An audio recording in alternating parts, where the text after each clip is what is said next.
Hi everybody, my name is Lynn and thanks for tuning into OceanCore, ocean education and everyday solutions for everyone.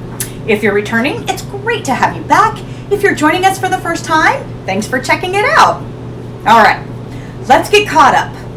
Due to some unforeseen technical difficulties, I'm a little late in getting this to you all, and for that I am sorry. I'm not the worst at techie stuff, but when things require a new part or a programming fix, that's way beyond me, and it took a hot minute to think my way around the issues and get something out to you.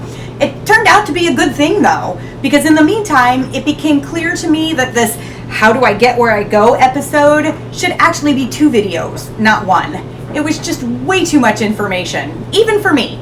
So I've scaled it back just a bit, and in this episode, we'll look at how the microfiber applies for vacation time, or simply gets free to travel. In the next, we'll look at how they actually travel. I want to get started, but first, let's do a super quick recap of what we've covered so far. If you have questions or feel like you're missing something, check out the previous lessons in our microfiber mini-series to fill in the blanks. Here we go. Microfibers look like super small pieces of colored string, less than 5 millimeters in length and less than 10 microns in diameter. They are synthetic materials, meaning they are chemically made out of oil and chemical additives, not natural materials.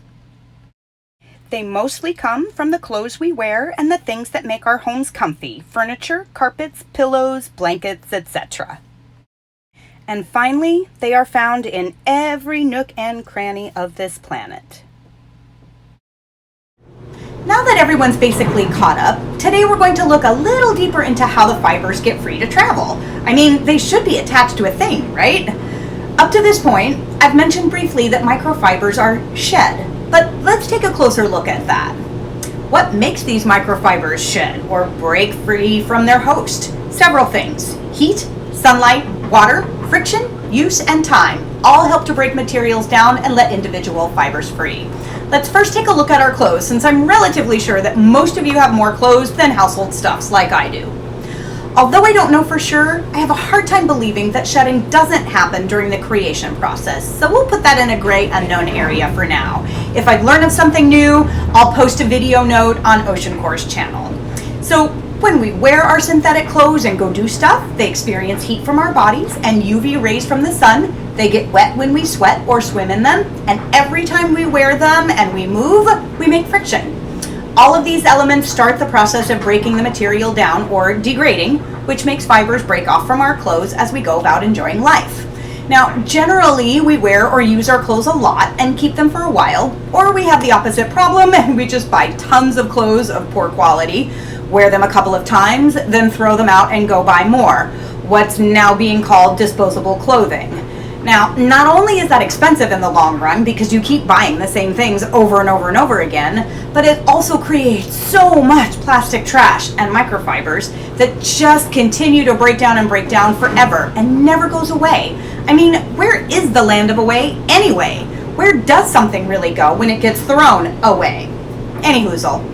All of these things use sun, heat, water, and friction, make fibers break off from our clothes as you go about enjoying life. So we humans are one-way microfibers travel. Everywhere we go, they go. When we wear our synthetic plastic clothes, and at any point during our human journey, microfibers can break off or be shed and start a whole new adventure of their own. A good example? Researchers with the Rozalia Project found high microfiber numbers at a trailhead along a tributary of the Hudson River. Since there were no other obvious microfiber sources close by, this means your plastic or synthetic outdoor clothing may be shedding as you play, or in this case, hike.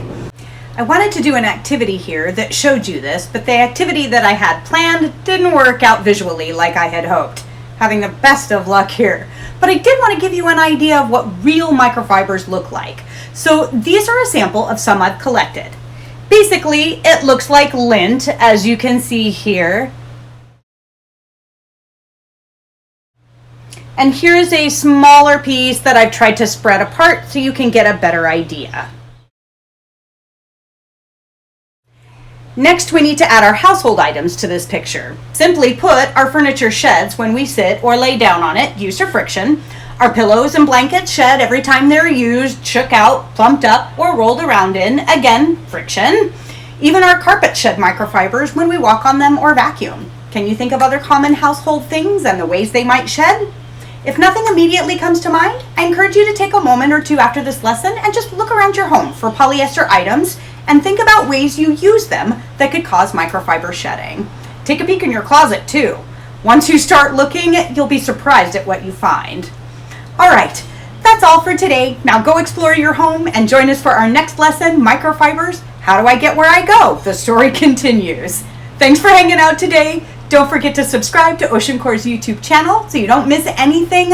What you can do to stop microfibers every day is coming up soon. And remember, whatever you learn here, share it forward. I'll see you next time.